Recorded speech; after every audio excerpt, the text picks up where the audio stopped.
Ngelihat Jackie Chan sebelum disebut parkour seperti yang dikenal sekarang, kayaknya Jackie Chan juga sudah melakukan hal serupa, yaitu parkour. Secara langsung kan dia bergerak sangat lincah begitu, dari atas ke bawah maupun sebaliknya.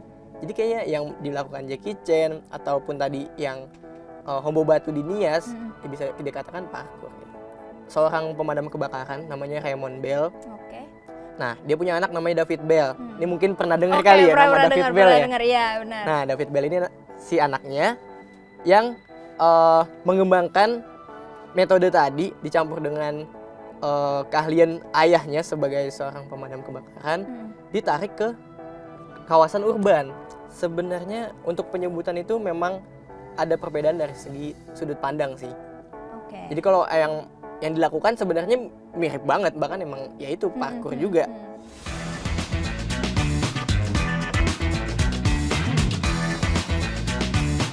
Halo teman-teman History.id, berjumpa lagi nih dengan saya Amanda di jejak dokumentasi podcast yang berjudul Parkour dari Eropa hingga populer di Indonesia.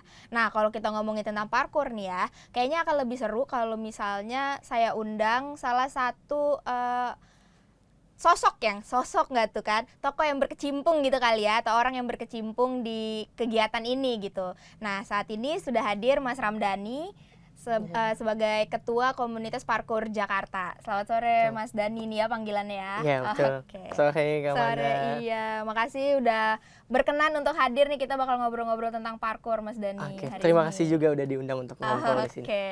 Nah, sebelumnya nih ya teman-teman History.id dan juga Mas Dhani, kalau kita bicara parkour kan kayaknya anak muda asik, anak milenial zaman sekarang pasti udah nggak asing lah ya dengan namanya ya, karena udah cukup populer gitu kan, bahkan udah sampai ada di iklan, di film gitu kan, pokoknya kayak seru banget gitu untuk orang-orang yang mungkin pencinta olahraga atau kegiatan-kegiatan ekstrim tuh tertarik untuk mencoba gitu kan ya. Tapi sebelumnya nih Mas Dhani, sebelum kita membahas lebih jauh tentang parkour dan juga komunitas parkour Jakarta, sebenarnya aku penasaran juga sih kalau kita bicara sejarahnya, parkour ini tuh awal mulanya tuh kayak apa sih? Tahun 80-an ada seorang pemadam kebakaran namanya Raymond Bell. Oke.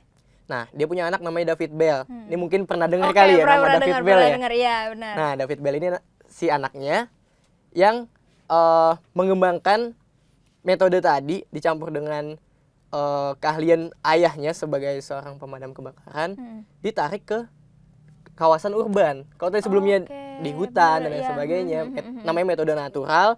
Nah, ini dibawa ke urban, dan si David Bell ini bersama teman-teman rumahnya yang mengembangkan konsep tadi, digabungkanlah gerakan-gerakan dari metode natural sama juga dari pemadam kebakaran tadi. Gitu, dan sampai akhirnya disebutlah parkour du combattant. Awalnya dari Prancis, di Paris, pinggiran kota Paris namanya Lisis gitu di tahun 80-an. Oke. Berarti emang kalau yang aku riset gitu juga ya Mas Dhani, memang kehadiran parkour ini bisa dikatakan kayak sebuah kegiatan baru yang kalau dulunya kan natural tadi di hutan belantara gitu ya. Kalau sekarang hutan beton gitu kali ya. Hutan beton. Ya kan, karena pada masa itu memang pertumbuhan gedung-gedung di wilayah Paris dan sekitarnya juga cukup marak ya. Gitu. Oke. Nah, yang bikin aku penasaran juga ya, kenapa pada akhirnya dari yang tadinya nih hutan, akhirnya menjadi gedung gitu istilahnya, gedung bertingkat gitu? Ya mungkin karena ya mereka tumbuh di lingkungan perkotaan tadi, akhirnya karena rasa penasaran mungkin ya anak muda pada zaman itu, jadi kayaknya kita bisa tetap melakukan si metode natural ini tapi di kota, jadi adaptasi lah gerakan-gerakan tersebut dan juga disesuaikan karena kalau misalnya di hutan, ya mungkin kita ketemunya rumput, batang pohon, dan lain sebagainya. Kalau di lingkungan perkotaan, ya itu tadi beton. Terus juga memanfaatkan fasilitas publik mungkin yang ada, yang tersedia. Dan intinya, parkour itu adalah adaptasi terhadap lingkungan. Menarik nih, karena parkour ini kayak jadi salah satu metode yang diajarkan itu salah satunya untuk menyelamatkan diri. Yes, betul banget. Sampai akhirnya diadaptasi juga oleh David Bell sebagai mungkin bisa dikatakan kegiatan untuk mengekspresikan diri gitu kali ya. Bisa dikatakan seperti itu. Karena kan dia ngajak teman-temannya untuk, ya kalau kita ya bahasanya main gitu. Mabar gitu ya, kita main bareng gitu. Ya, jadi mungkin dulu ya belum ada internet semasif sekarang. Udah mereka dari rumah masing-masing berangkat, ketemuan, dan untuk explore wilayah mereka dengan yang mereka sebut parkour tadi. aku menemukan ada salah satu peneliti yang menyebut bahwa parkour ini diambil dari bahasa Perancis, Iya. yang artinya itu rute ya. Mm-mm. Parkour, aku nggak tahu bahasa Perancisnya bagaimana penyebutannya, teman-temannya mohon maaf kalau salah gitu. Pokoknya artinya kalau di Indonesia kan itu artinya rute Iya. gitu. Dan orang yang melakukan parkour itu disebut tracers Yes, gitu ya. Nah itu betul. bisa diceritain nggak sih Mas Dani, sampai akhirnya muncul istilah-istilah itu? Karena kan berarti dari yang dulunya kegiatan YTTA gitu yang tahu-tahu aja gitu kan ya, sampai akhirnya Iya. mengglobal gitu, itu gimana sih? Pertama maksudnya jadi si kegiatan parkour ini dikenal dunia, Mm-mm. kalau setahu saya tuh lewat film yang pertama Oke. kali di publis gitu. Mm-mm. Ada namanya film Yang Makasih, di mana Oh iya, oke, aku pernah dengar benar. itu. Nah, Yang Makasih ini orang-orangnya yang bersama David Bell, oke. teman-temannya itu. Ya, jadi mereka Oke, membuat oke. film itu kan, memang di film itu sangat merepresentasikan parkour yang naik-naik gedung dan lain sebagainya, berpindah tempat. Nah, akhirnya dari sana makin populer, ditambah lagi ada film selanjutnya ini yang cukup terkenal juga, District 13 atau Oke. B13, Mm-mm. yang main juga Paul Walker ada juga di dalam sana. Mm-mm. Nah, itu yang membuat parkour makin populer di Oke. dunia. Berarti memang pada akhirnya mengglobal itu salah satunya karena Entertain. betul Iya. masuk ke ranah film ya, Ranah bisa dikatakan kayak gitu ya. Oke. Tadi aku sempat juga mau nanya nih, aku lupa. Dari yang riset aku dapatkan, itu kan memang seiring berjalannya waktu, parkour ini ibaratnya pendiri-pendirinya lah ya, David Bell dan kawan-kawannya ini kan sempat ada perbedaan pemikiran gitu. Iya. Iya kan ya. Nah, itu kan ada satu yang akhirnya menyebutnya parkour, terus ada Iya. juga yang nyebutnya free running atau Free apa running, gitu kan ada ya. juga yang nyebutnya L-arc do Nah, displacement. benar gitu. Aku penasaran juga, aku mau tanya Mas Dani, dari tiga itu tuh sebenarnya ada perbedaan atau hanya ya namanya aja gitu yang beda? Sebenarnya untuk penyebutan itu memang ada perbedaan dari segi sudut pandang sih. Oke. Jadi kalau yang dilakukan sebenarnya mirip banget, bahkan emang ya itu parkour juga. Secara kalau kita kenal sekarang ya parkour gitu. Jadi kalau parkour tuh, kalau misalnya secara nama, ya mereka yang memang berpindah tempat dari titik A ke titik B secara cepat dan efisien gitu yang kita tahu. Nah, kalau free run, karena ada kata free di sana, bebas, jadi ada penambahan gerakan akrobatik dan lain sebagainya. Jadi lebih ke freestyle, orang menganggapnya seperti itu. Dan kalau L-arc do displacement yang memang ya mereka mengadaptasi gerakan parkour ini untuk latihan pada tubuhnya, dirinya sendiri gitu. Jadi Berarti, memang ya tadi secara penyebutan dan lain sebagainya, tapi intinya sama. Dan dari mereka juga itu yang mengembangkan.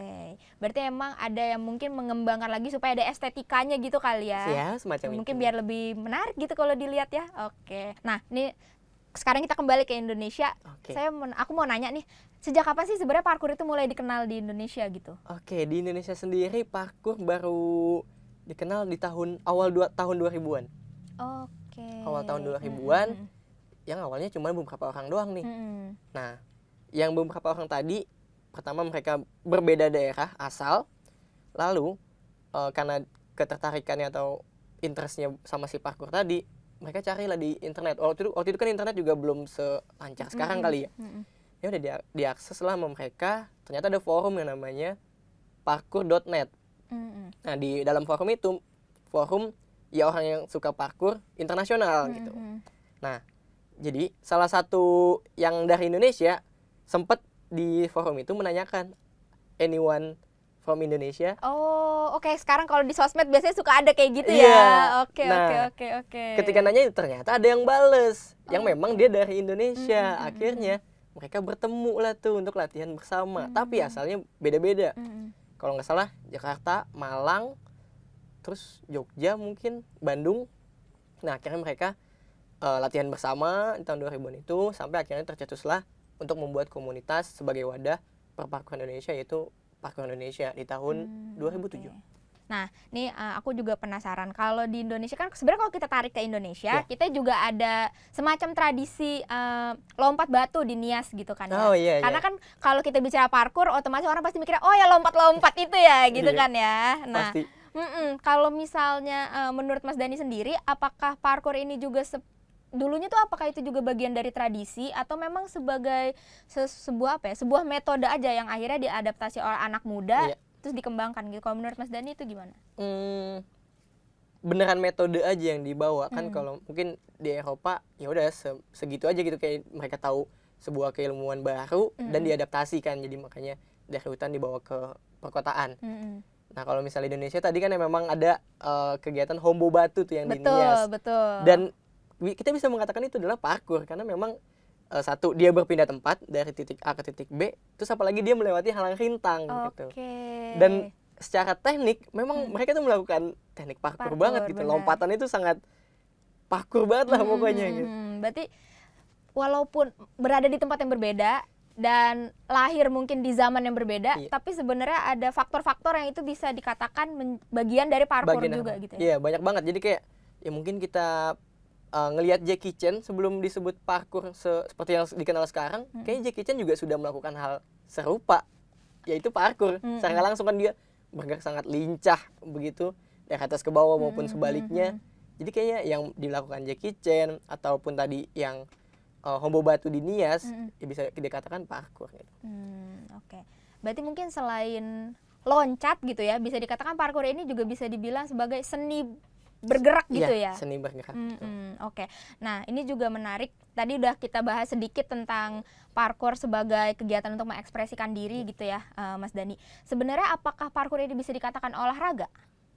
Saat ini bisa banget. Jadi kalau sebelumnya disebutnya seni bergerak, nah kalau sekarang sudah sampai ke ranah olahraga yang mencakup prestasi karena setelah perkembangannya sekian perkembangan itu dan sampai pada akhirnya sekarang parkur di bawah naungan gimnastik internasional.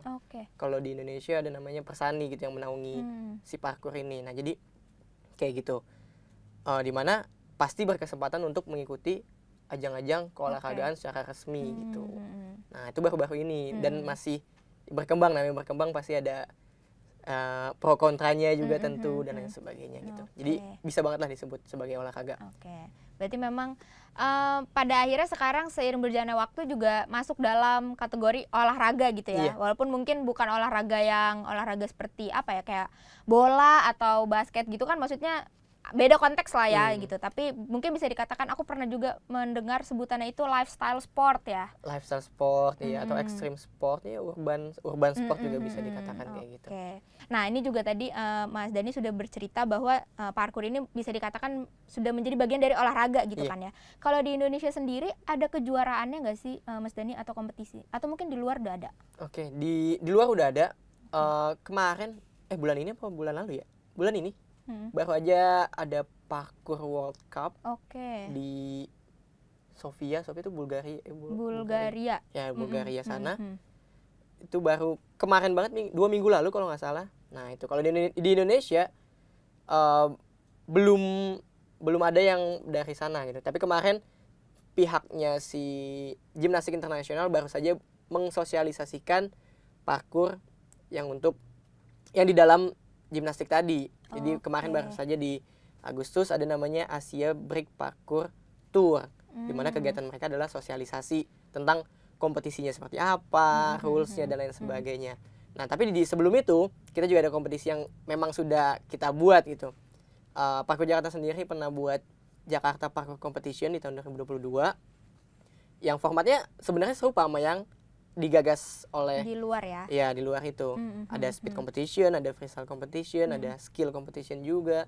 Terus ditarik ke belakang lagi 2021 ada namanya Indonesia Open Export Championship dari Kemenpora, di mana kejuaraan tersebut untuk olahraga ekstrim yang ada di Indonesia, kayak skateboard, BMX, inline skate, freestyle bola, dan salah satunya adalah parkour.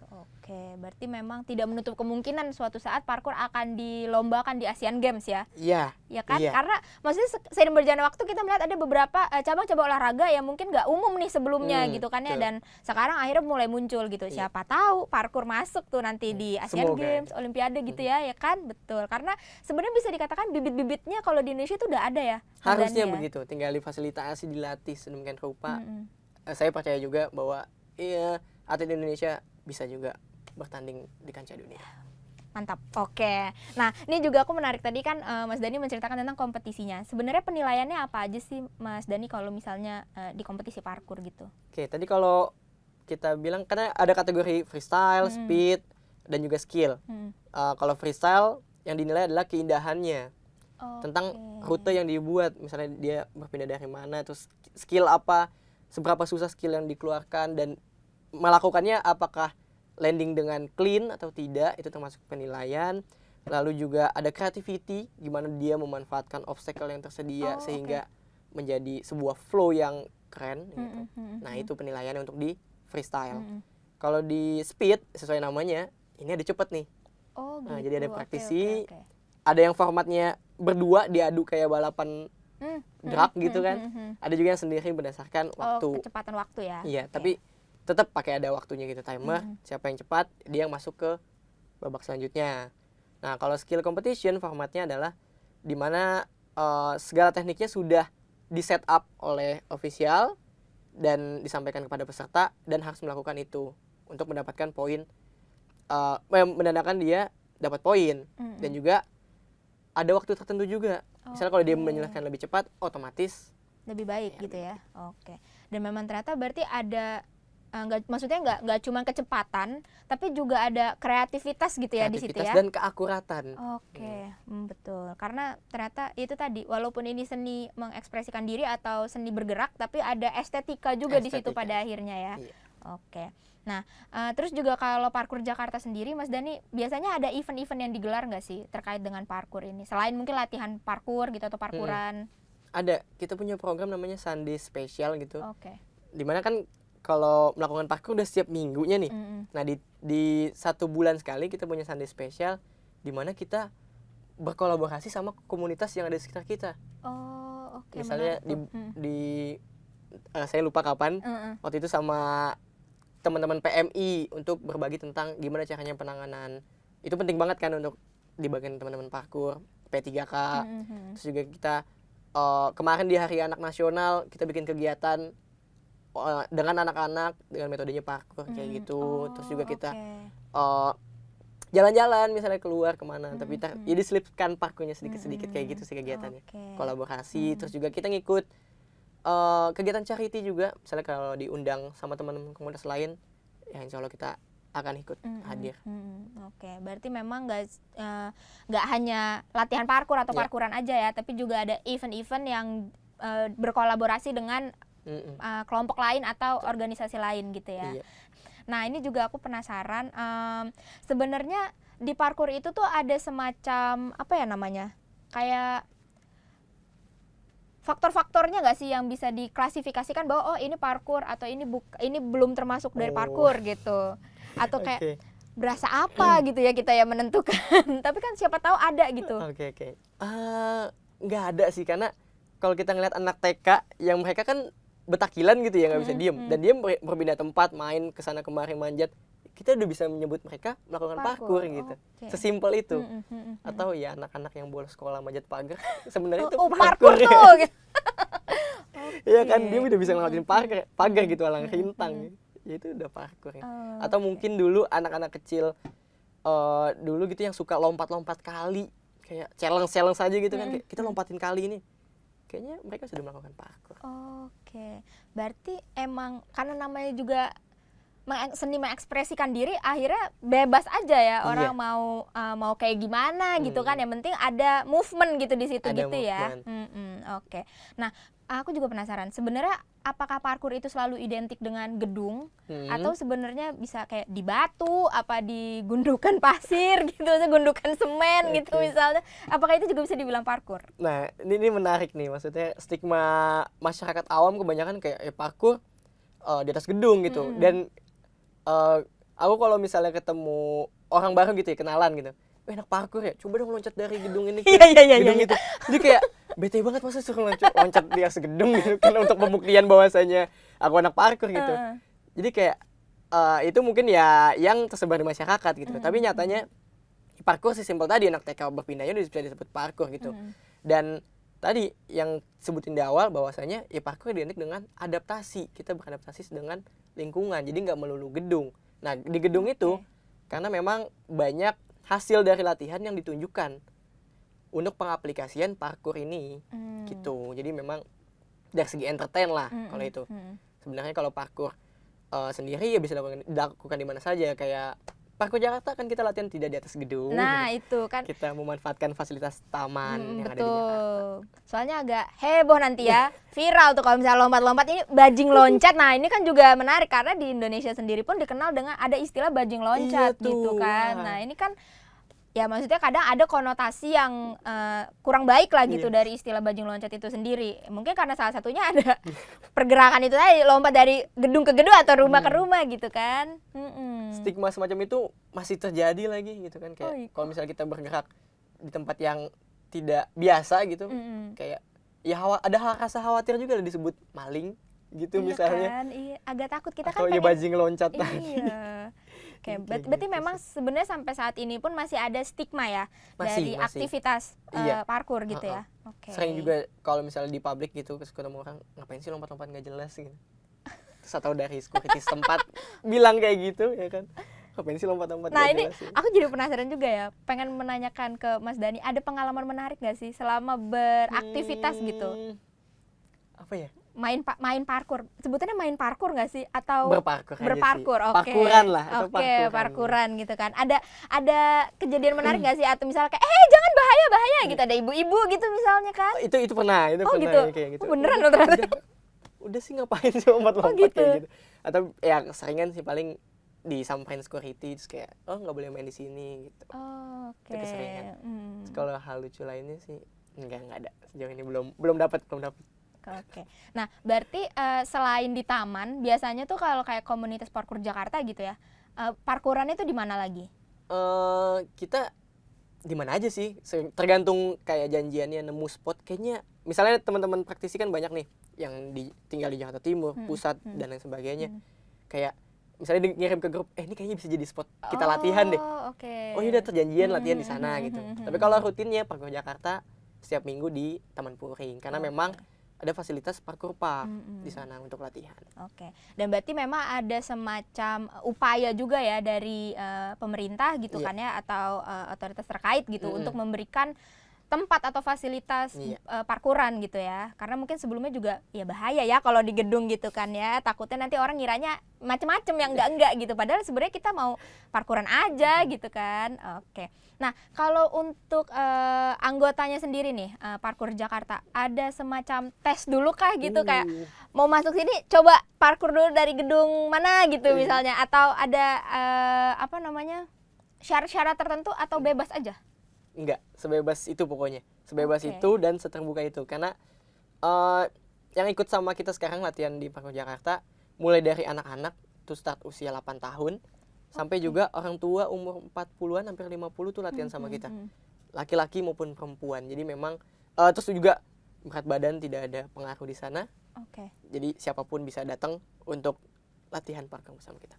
Oke, nah ini menarik juga. Tadi aku sempat lupa untuk menceritakan bahwa kan kalau misalnya tradisi lompat batu di Nias kan hanya remaja laki-laki ya, hanya remaja Mas Dani gitu. Tapi kalau parkour saat ini mau laki-laki mau perempuan boleh gitu boleh, ya? Boleh banget. Oke, bebas. Berarti memang nggak ada syarat tertentu untuk parkouran gitu ya atau bergabung menjadi anggota komunitas parkour Jakarta gitu. Mungkin syarat sederhananya ya dalam kondisi sehat lah.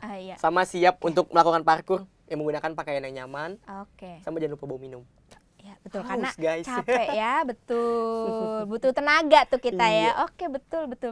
Nah, abis itu aku mau tanya juga tentang kalau di parkour sendiri, Mas Dani, ada teknik-teknik dasar nggak sih yang harus diketahui gitu bagi para newbie kan, newbie nggak tuh, atau orang-orang yang tertarik untuk parkour tuh takutnya kan jangan sembarangan loncat, nanti jadinya pinggangnya keseleo lah, kakinya keseleo gitu. Ada teknik-teknik dasarnya nggak sih? Ada banget itu. Simpelnya aku bisa nyebutin lari, lompat, manjat. Itu basic dari parkour, lari, lompat, dan manjat. Nah untuk larinya sendiri ya mungkin seperti lari pada umumnya. Ya kalau lari ya jogging ataupun mau kencang ya sprint gitu kan. Nah lompat kita baru nih ada tekniknya nih untuk mendarat. Lebih tepatnya lompatnya seperti apa yang biarin tinggi dan lain sebagainya. Nah pertama lompat itu kita harus menekuk kaki ke arah dada. Jadi bukan kayak lompat pocong. Tuh tekniknya. Karena memang ketika kita lompat ditambah juga dengan ayunan tangan untuk nambah power lompatan. Benar, ya. Terus kaki ditekuk. Nah mendaratnya pun kita nggak sekencang itu. Yang berdiri gitu. Iya, jadi kita mendarat itu sesilent mungkin dan menggunakan bagian depan kaki. Kalau kita cek di kaki tuh, gini. Oh iya iya iya. ya Oke, jadi oke, kayak oke, oke. usahakan landing itu agak jinjit. Bukan berarti Iya, jinjit iya, iya. seperti ini, tapi memang agak jinjit. Kita menghindari bagian tumit. Karena Oke. kenapa begitu? Karena di bagian tumit tuh kita langsung nyambung ke seluruh saraf yang ada di tubuh kita. Makanya that's why ketika kita landing, yuk pakai bagian depan kaki karena di sana tidak ada apa-apa dan memang sangat aman untuk landing. Oke. Nah itu lompat. Terus kalau manjat ya kita menggunakan teknik climb up, kita menggunakan power dari lari, terus juga kita tendang temboknya ke atas untuk bantuan dan juga menggunakan bantuan tangan untuk manjat. Oh. Jadi cepat. Oke. Terus landing pakai tadi lagi. Kalau landing misalnya kan agak ada apa namanya obstacle yang agak tinggi gitu misalnya. Nah kita dianjurkan untuk melakukan yang namanya teknik rolling. Tahu lah ya yang guling gitu. Nah gunanya itu buat meredam momentum dari atas. Setelah iya betul. Iya. Jadi ketika landing terus rolling, jadi impactnya akan mengalir kembali ke tanah gitu. Dan itu terbukti waktu itu sempat ada penelitiannya untuk teknik tersebut. Jadi memang apa sih bedanya orang yang melakukan teknik parkour sama yang biasa aja? Dan itu terbukti yang biasa aja impactnya sangat keras. Ketika dia melakukan teknik parkour itu benar-benar serapih itu, silent itu. Oke. Karena sebenarnya waktu aku kecil gitu ya, aku pernah mencoba gitu kan. Kayak kalau dulu kan waktu olahraga gitu kita sering ya ada kayak lompat yang suruh lari, terus lompat yang ada apa hal melintang gitu kan. Iya. Nah, ternyata ya kalau misalnya kita larinya itu menapak gitu ya, landingnya napak tuh sakit ya? Betul. Tapi kalau misalnya kita agak menukik gitu kakinya ternyata mungkin nggak sesakit kalau langsung menapak gitu ya, Mas Dani ya. Dan sebenarnya tuh penjelasannya Mas Dani tadi menjawab pertanyaan aku kenapa kalau orang parkour tuh lari dulu. Terus kayak kenceng gitu kan, lari terus dia lompat kayak terbang gitu. Ternyata memang diusahakan harus seperti itu dulu ya. Harus yakin lah pokoknya yang pertama. Dan yakinnya pun yakin beda sama nekat ya. Kalau yakin berarti kan kita sudah make sure segala sesuatunya. Sudah memastikan ya. Iya benar. Kayak saya mungkin kita bisa bilang yang lompat di gedung-gedung kenapa mereka melakukan itu dan ditayangkan. Di balik itu proses sangat panjang. Jadi mereka hasil latihan berbelas-belas tahun bisa dikatakan. Dan juga sebelum mereka lompat di sana, mereka melakukan check spot dan lain sebagainya. Tempat landingnya pun diperhatikan. Ini kuat atau tidak untuk pijakan. Sepatu yang mereka gunakan seperti apa dan lain sebagainya. Itu panjang prosesnya. Itu kan yang nggak ditampilin terlihat, dan yang tahu orang-orang yang tahu itu adalah hasilnya. Benar. Karena memang itu tadi ya bedanya nekat sama udah yakin itu. Kalau nekat mah nggak mikir tuh, lompat aja bahaya banget gitu kan ya. Jangan tuh, don't try this at home gitu ya, bahaya tuh kalau udah nekat lompat aja gitu kan. Harus dipastikan dulu. Dari tadi kita ngomongin tentang parkour Jakarta, sebenarnya kapan sih parkour Jakarta ini muncul gitu atau berdiri gitu? Parkour Jakarta munculnya setelah parkour Indonesia. Jadi nggak lama setelah itu parkour Jakarta muncul dan parkour daerah lainnya. Jadi balik lagi ke cerita awal, setelah parkour Indonesia menjadi wadah, ternyata kan mereka dari asal daerah yang berbeda gitu, otomatis nggak mungkin selalu latihan bersama. Berat di ongkos. Nah jadi ya udah mereka memutuskan gimana kita bikin regionnya masing-masing komunitas di daerah. Gitu ya udah muncullah parkour Jakarta, Jogja, Malang, Surabaya, Bandung, dan sekarang hampir di seluruh kota besar di Indonesia ada komunitas parkournya. Menarik. Berarti memang sudah bertambah besar lah ya bisa dikatakan ya seiring berjalannya waktu. Mungkin yang tadinya bertanya tuh di komunitas luar gitu, Anyone Indonesia gitu, kalau sekarang hampir di setiap daerah Indonesia sudah ada gitu ya. Dan ini berarti saling terkoneksi lah gitu ya. Saling terkoneksi. Nah, ada kegiatan yang nasional gitu nggak sih, Mas Dani? Oh iya benar. Kegiatan nasional ada namanya Jamming Nasional, di mana teman-teman dari seluruh kota tadi berkumpul di suatu daerah yang ditunjuk secara acak atau mengajukan diri untuk latihan bersama di sana. Seru banget ya berarti. Iya. Dan jalan-jalan tuh. Jalan-jalan bener. Pasti yang daerah lain penasaran sama misalnya Bandung itu. Bandung punya apa sih wisatanya? Jadi biasanya konsep latihan itu di tempat ikonik yang ada di Bandung. Jadi selain mereka have fun karena latihan, juga menikmati wisata di kota Bandung misalnya. Ini menarik juga. Aku juga jadi pertanyaan, ada ciri khas tersendiri nggak sih dari parkour Indonesia dengan parkour luar atau mungkin parkour di daerah-daerah di Indonesia menurut Mas Dani? mungkin kita dapat bonus jalan-jalan ke alamnya tuh lebih banyak kali ya. Oke, berarti Kita di lewat Jamnas wilayahnya tadi, gitu ya. wilayahnya terus kayak karena kita luas banget gitu kan, pulaunya juga beda-beda. Ya udah kita bisa nikmatin itu. Oke. Kalau di luar sih mereka emang anak kota banget sih kelihatan. Karena Eropa kan berdekatan gitu ya, dimana mereka bisa pergi ke negara lain dengan menggunakan kereta gitu. Benar. Nah kalau kita kan lebih effort aja gitu. Terus Oke. ketika yang kita dari Jakarta misalnya main ke Lombok, oh pasti sangat excited kayak, wah Lombok nih, Iya, benar. pantai, hutan dan lain sebagainya. Jadi excited Oke. kayak gitulah. Menarik sih, karena emang ya itulah Indonesia ya, kekayaan alam dan budayanya gitu kan banyak ya. Iya. Ya di setiap daerah ada aja tuh pasti hidden gem gitu Hidden kan. gem, Ya, kalau oke, bahasanya menarik gitu. Terus apalagi ya kalau kita ngomongin parkour tuh sebenarnya banyak ya, Mas Dani ya. Tadi kita sedikit membahas tentang tekniknya nih. Nah, Teknik. kalau di parkour sendiri, apakah ada gaya tertentu atau misal metode tertentu yang bisa dikatakan rawan untuk digunakan gitu atau berbahaya bagi tracer gitu? Oke. Nggak ada sih, selama tadi balik lagi ke keyakinan individual masing-masing. Terus juga ya sadar diri atas kemampuan gitu, kapasitas diri. Kalau memang ya belum pernah dilakukan, ya jangan dilakuin gitu kan. Oke. Latihan dulu. Dan di breakdown, misalnya mau melakukan suatu lompatan yang agak jauh dan tinggi gitu, ya nggak harus langsung melakukan di situ kan, bisa ada alternatif lain di tempat yang lebih aman tapi jaraknya sama Oke. untuk meyakinkan diri untuk lompatan. Jadi kalau untuk batasan-batasan nggak ada, kembali lagi ke individu masing-masing. Oke, berarti selama menguasai teknik-teknik dasar, insya Allah aman gitu ya.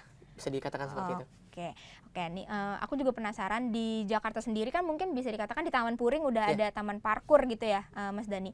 Kira-kira di tempat lain itu apakah sudah ada juga fasilitas untuk parkuran gitu? Ada.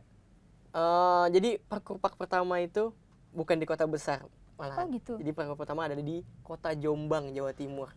Wah, gak kepikiran Gak ya? kepikiran kan? Ya itu parkur Oh, gitu ya? pertama ada Oke, di Jombang, Jawa oke. Timur. Baru disusul, habis selanjutnya di mana ya? Bekasi, di Kota Harapan Oke, Indah. oke. Itu ada parkur park. Terus Jakarta di Taman Puring. Lalu di Semarang ada juga. Dan juga Palembang. Dan Lampung. Tapi kalau Lampung tuh di develop sama ya, Swasta salah satu gitu praktisi ya? sana, enggak praktisi gitu. temen. Oke. Memang dia punya lahan di rumahnya. Oh, dia memfasilitasi Iya. ya. Oh, tapi itu menarik itu, bagus Sama loh di kayak Bandung baru banget gitu. jadi gitu. gitu. Memang taman yang dikhususkan untuk parkur. Parkur. Menarik ya, bahwa ternyata bukan Jakarta atau kota besar pertama munculnya gitu ya. Tapi kalau kita bicara fasilitas, Mas Dani, ada kebutuhan tertentu nggak sih untuk tempat parkur ini gitu? Nggak ada sih. Karena tadi kembali lagi ke metodenya, kita beradaptasi terhadap lingkungan gitu.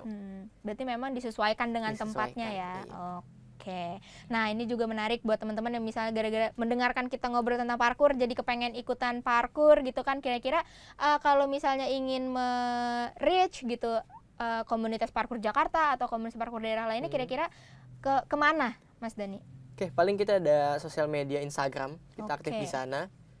Parkur Jakarta sendiri punya Instagram namanya @parkurjkt.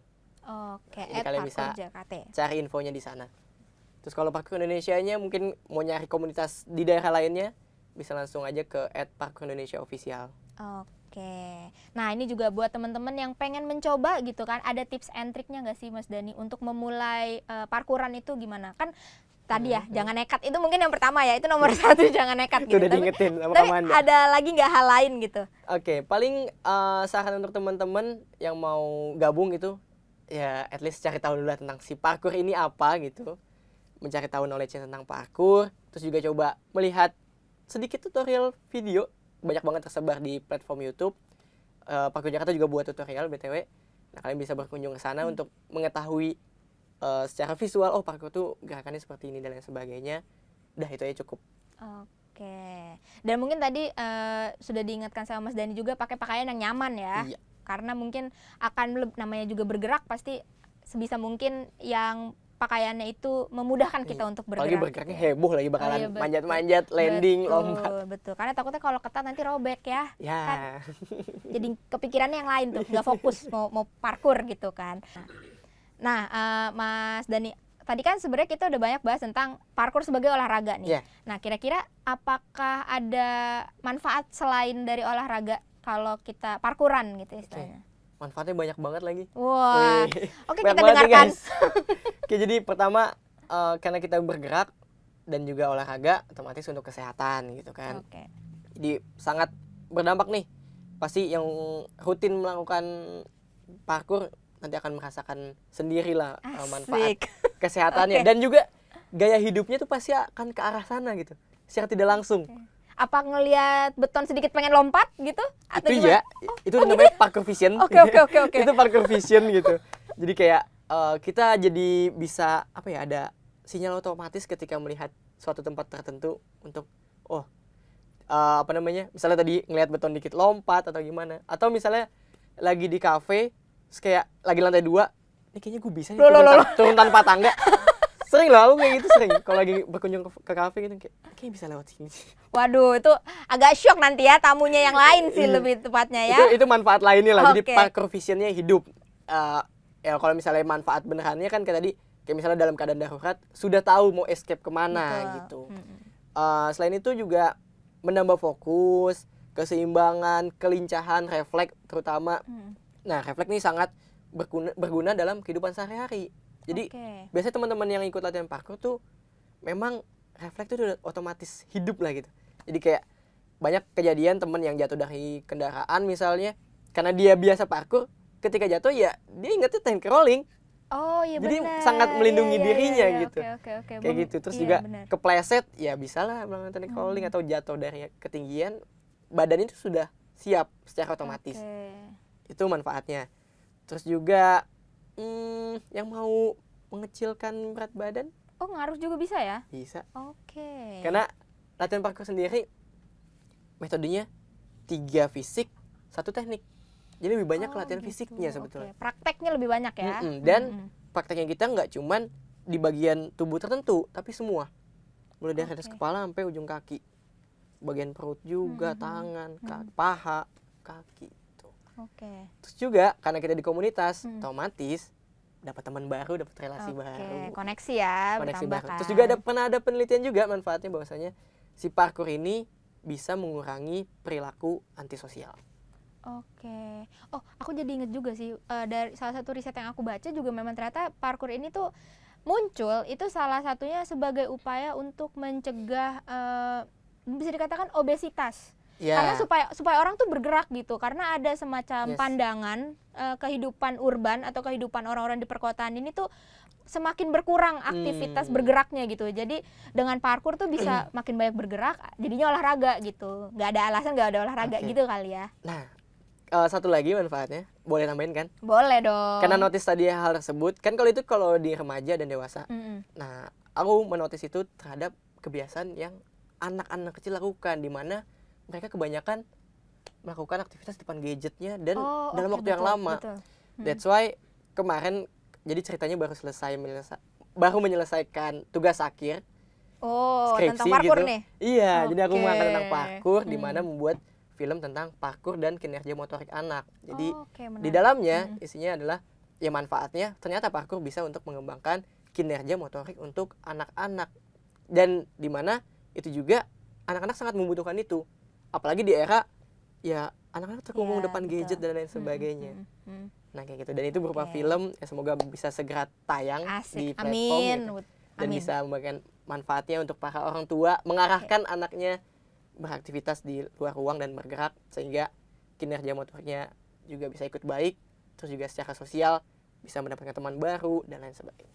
Oke, karena menarik ya. Mungkin kalau anak-anak kecil kan kayak waktu kita kecil gitu seringnya orang tua tuh kayak jangan loncat-loncat apa segala macam gitu ya. Padahal mungkin kalau misalnya diarahkan gitu ya, itu bisa menjadi sebuah kelebihan gitu kan. Jadi skill yang bermanfaat gitu. Maksudnya mungkin tidak menjadi atlet tapi setidaknya dia punya bekal safety gitu kan ya. Kalau misalnya ada ya hal-hal yang kita tidak inginkan, tapi itu tadi ya Mas Dani, kewaspadaan dari kita terbiasa berparkuran itu kan ternyata juga berdampak baik lah gitu untuk diri kita ya.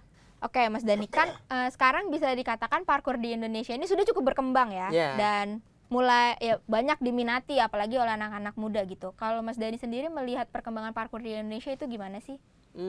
Perkembangan parkour di Indonesia, jadi kebetulan aku udah 9 tahun berparkour gitu dan merasakan berbagai generasi. Asik.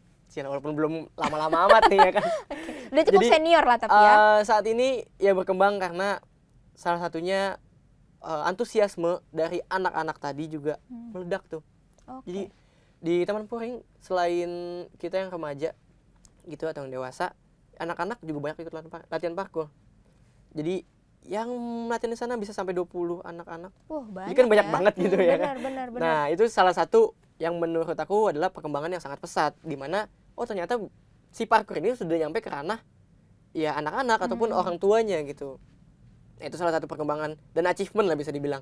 Karena visinya Parkour Jakarta sendiri adalah memparkurkan masyarakat. Asik. Kita parkour rame-rame. Untuk parkour bisa lebih dikenal lagi. Terus juga senangnya ternyata kalau di Jakarta sendiri orang mendengar istilah parkour sudah, oh iya parkour yang loncat-loncat gitu. Seenggaknya mereka tahu parkour loncat-loncat aman lah. Bukan parkour tuh yang olahraga maling. Itu jangan.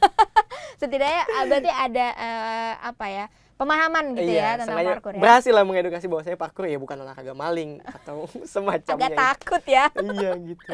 Oke. Kayak gitu. Jadi sudah bagus. Terus juga parkour park tadi sudah ada di berbagai kota besar lainnya dan juga sudah ada banyak klub parkour. Oke. Jadi selain komunitas ada juga klub parkour yang dikelola swasta di mana yang mengembangkan parkour juga. Ya itu sangat bagus sih. Oke, nah itu kan tadi pandangannya Mas Dani nih. Kalau harapannya terkait parkour di Indonesia gimana? Oke, harapannya pasti parkour mudah dikenal lagi oleh seluruh lapisan masyarakat Indonesia gitu. Di stigma terus juga harapannya stigma parkour yang ekstrim berbahaya gitu. Nah itu juga bisa segera bergeser digantikan dengan parkour itu merupakan metode olahraga gitu. Yang bagus untuk kesehatan tubuh, minimal itulah. Terus juga semoga pemerintah pusat bisa, terutama yang di bidang olahraga, bisa memperhatikan komunitas parkour nggak cuma di Jakarta tapi di daerah lainnya juga untuk menghadirkan fasilitas berupa parkour park dan lain sebagainya. Terus juga semoga harapannya ya makin banyak lagi yang ikutan parkour. Oke, amin. Dan juga semoga semakin dengan adanya perhatian gitu ya, semakin menumbuhkan bibit-bibit muda juga untuk parkour dan siapa tahu bisa memberikan prestasi gitu ya untuk bidang olahraga gitu kan di Indonesia ya, betul. Karena tadi kayak Mas Dani bilang di luar sudah cukup banyak lah ada kompetisi parkour gitu kan. Mungkin di Indonesia juga bisa dihadirkan gitu ya supaya semakin variatif lah gitu. Makasih banyak Mas Dani sudah meluangkan waktunya nih ngobrol-ngobrol tentang parkour. Jadi aku juga jadi tahu banyak bahwa parkour ternyata nggak cuma lompat-lompat ya, tapi juga ada estetikanya gitu kan. Nggak bisa sembarangan tuh main lompat-lompat aja gitu. Terus juga sudah menceritakan tentang pengalamannya Mas Dani dan juga sedikit sejarah tentang parkour dan juga komunitas parkour Jakarta gitu kan. Dan makanya buat teman-teman juga yang tertarik nih mau belajar parkour atau mau ikut parkouran, tadi bisa datang ke Taman Puring kali ya Mas Dani ya. Iya.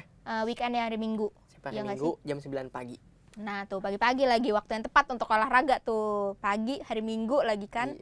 Jangan lupa buat olahraga. Aku juga sih. Ayo kamu Anda ikutan cobain. Oke, kalau gitu. Oke, kalau gitu terima kasih banyak buat teman-teman History.id sudah menyaksikan jejak dokumentasi podcast episode parkour dari Eropa hingga populer di Indonesia. Kira-kira minggu depan kita akan bahas apa lagi ya? Kalian penasaran gak sih? Kalau kalian penasaran, tetap ditunggu aja terus. Nanti akan ada info selanjutnya. Terima kasih sekali lagi Mas Dani sudah meluangkan waktunya. Sampai berjumpa lagi. Dadah!